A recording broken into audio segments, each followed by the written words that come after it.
Hey there, everybody. I'm coming to you from our back porch, and I was tired today when I got home from work, so I thought I'm just going to sit in my chair on the back porch and work on something that's been in my brain. So, you know it's been in there for a long time, some of you do. This is a raised beehive that we're going to hook around. So, I'm using the stitch. I've already done one panel and it's a little humpy bumpy. I apologize for the traffic. I'm on my back porch. It is what it is. So just try to ignore it. I've done my first middle section of my beehive, and you'll see right here, I gave myself some guide dots. This is my center dot, and then this is the left side of my panel. This is the right side of my panel. I'm going to have a whole second piece right here. This is my center, this will be my right, this will be my left, and this will be my other section. This is the center, this is the left, and this is the right. So once I have these three portions together, I'm then going to stitch them together and they're going to make a raised beehive. So now that I've seen that this can work with wool strips, I'm going to do a second one over here. And I know that I want to keep it the same height. I'm going to stick my knitting needle in here, and I'm going to bring it down here so that it comes out. See if I can get in camera here, so that it comes out right here approximately. This is a little tricky.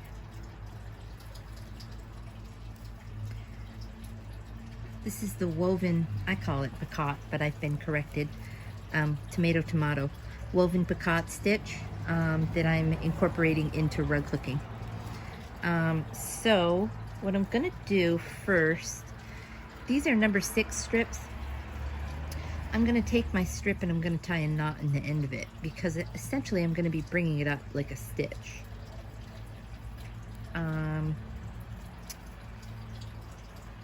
You hear the trickle in the background? It's a little water fountain here on our porch. I do like to hear a trickle when I'm sitting out on the porch. I find it calming, and I have a little water feature on the other porch too. We have 2 porches. We really don't sit on the other one since we kind of redid this one.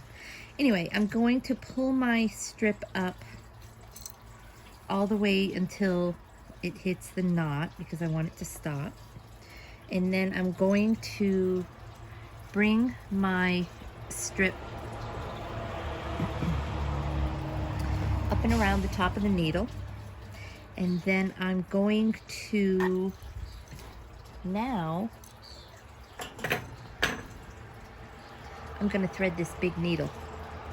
This needle has a big eye so that I can get the strip through it. Now that I say that and I'm on camera, I won't be able to. You could also use a tapestry needle, which would actually be quite ideal, as it's not sharp, it's more blunt on the end. So I'm now going to, I want to put it down in the same hole where my other beehive ended, or at least one hole over, because I really kind of want these hives toward the bottom, hive panels, I want them to touch. Then I'm going to come up just like that stitch I was telling you about. Imagine if you were stitching, but we're stitching with wool strips. I'm going to come out in the middle, right here, near the middle of the needle, but to the left of it. I'm going to pull my strip up, and then I'm going to bring it around the top again.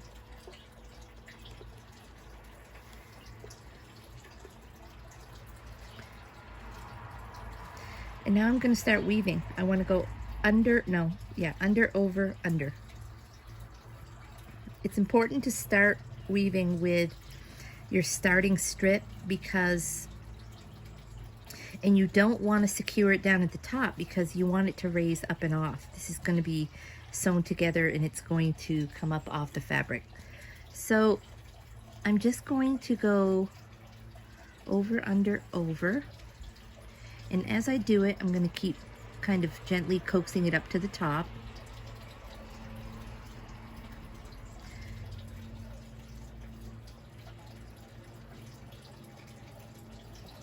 once I get toward the end, I just kind of take it out of the needle and just force it under with my fingers.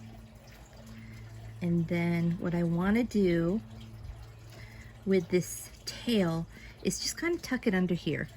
And then what we're gonna do, you can see how I'm kind of loosey-goosey up here. This was my first one ever, so I'm hoping this one comes out a little bit tighter. But I think what I might have to do on these starting tails is kind of stitch them down to the back.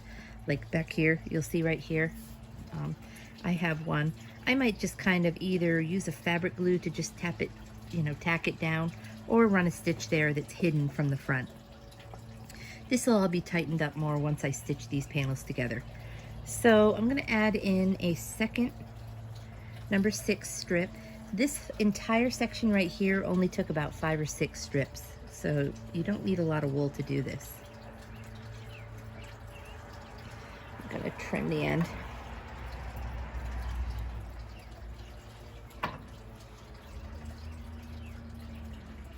It's a lovely day here in upstate New York. About 80 degrees. A little warm for my liking, but it's all right. 80 is better than 90, right? Or 100.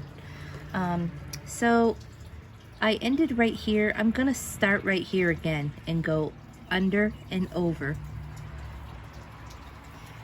And I'm gonna pull this strip all the way under, or at least almost all the way, so that it's kind of ends right there. And then I'm gonna go under, over, under.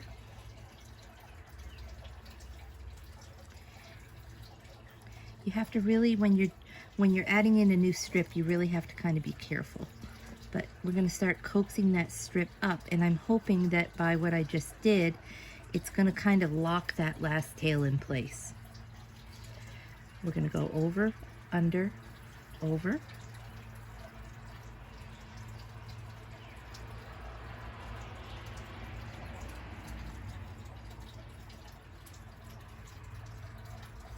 I'm gonna go under, over, under. I'm just weaving. Essentially what I'm doing is weaving 3 panels that we're going to then stitch together to form the beehive.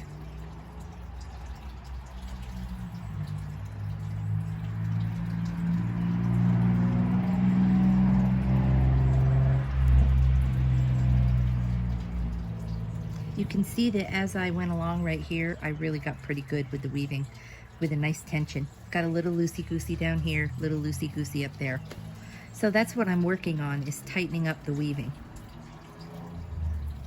It's all right though, I'm not gonna pull it out. This is my first one. This is my first attempt, my first try, and it's gonna be a primitive piece, right? And I think that by the time we stitch it together, everything will be tightened up and shored up nicely. So I'm gonna keep going with this. And then once I get the third panel done over here, I'll show you how we are going to attach all 3. Once we're done attaching all 3, you're going to see that beehive shape. And then I'm going to do a twisted wool strip for my vines. I'm not sure what I'll do for my leaves or grass yet. We'll figure that out when we get there. And then I'm going to hand it over to Mom, and she's going to hook the background in. So I'll come back to show you once the other section's done. Okay, you can see right here, all 3 panels have been woven and they're laying nicely next to one another. Right here you can see how I am showing you how they'll curve toward one another for that beehive shape. Right here you can see that I have stitched them together. Now I'm going to start putting in the twisted wool edge. I used a number 9 stitch, and I twisted and stitched, following the drawn line on the hooked rug pattern. Once we get all the vines stitched on, now we start hooking.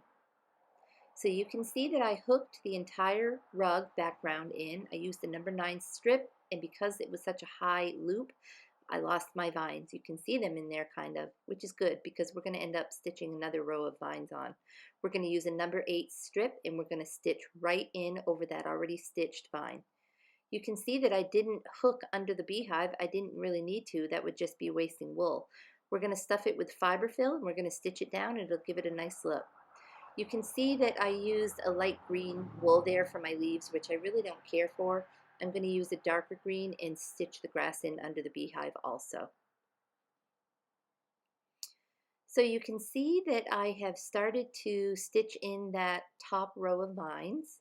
I'm using a number 8 strip, and I'm twisting and stitching and twisting and stitching over the vine that was already there. Okay, so you can see right here that I got all of the vine in.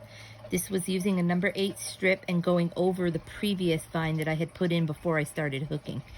In retrospect, I don't think I'll tell you to use a larger strip. I kind of like doing the smaller one on top of it again. By putting the first one in before we start hooking, you're then going to hook around and it's going to give you your movement for the background. Then when you're done, you put the other smaller or the other number 8 strip in, and it's just a nice thin wispy strip. I then prodded some leaves and stitched them on, and then now I'm putting in some berries. So to put in a berry, you're gonna pull it up like this, and then you're gonna reach down a little bit away, and you're gonna pull up the other half, and we're gonna pull that strip all the way up. We're gonna even it out, and we're just gonna tie one knot. I tore this strip about ½ inch, maybe a little bit less than ½ inch, and I'm gonna trim that away, kind of sculpt it a little bit, and there is my berry. So I've got all my berries in, and my leaves, and my vine, and my background, and my hive. And as you can tell, we're on the back porch watching TV. So now is the moment of truth. I've put some fiber fill underneath. I think that's a good amount because when I press it down like that and I'm going to stitch it, it'll raise it just the amount that I want to so that it pops up off the rug. So now I'm going to stitch my hive down. Okay, so my hive is all stitched down. You can see it's got just the right amount of body to it. It's coming up off the hooked rug at a nice height. I stitched in between the little woven sections about every maybe ½ inch. Now I'm going to put a little topper on the hive and a little bee to finish it off. So I'm about to put the top on the beehive, the little handle. And so I'm going to cut a strip that's about probably 7 to 8 inches. I'm going to fold it in half, and I'm going to twist it.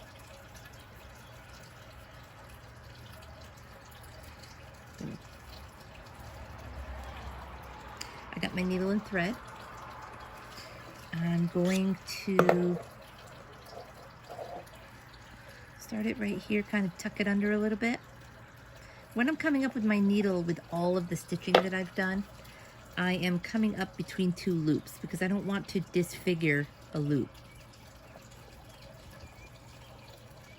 So I've put enough to hold it down, and then when stitching, it's kind of difficult. You almost need 3 hands to do it, twisting and stitching. So I'm going to do another anchor stitch to really hold it down before I start tugging too much. Then I'm holding it from underneath with my needle and thread, and I'm twisting. And as I'm twisting, I want to kind of manipulate it into position. Finding the right place to come up there.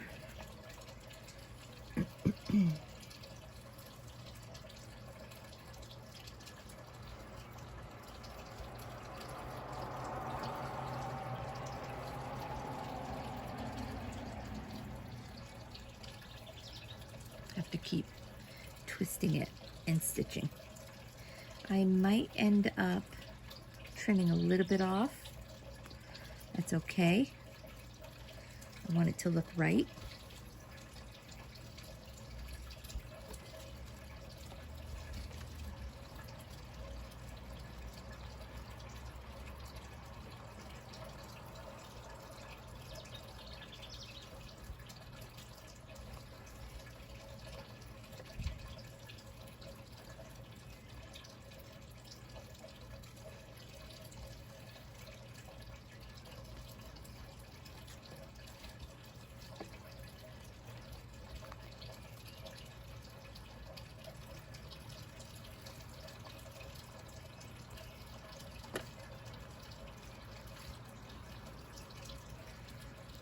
So I'm just going to trim that little bit off right there, and then my handle will be done. Okay, so I finished my bee. You can see it right there. I'm happy with it. And I'm going to show you how I did that. So I took my gold strip that I had left over from my beehive, and I'm going to tie it in a knot maybe about 4 or 5 times, just till I'm happy with the shape. It kind of looks like a bee. That's 3 times. I think I can do it one more.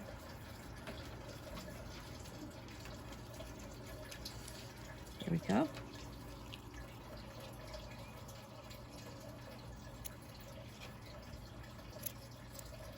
Then I've pre-cut some little wings, and these are exaggerated.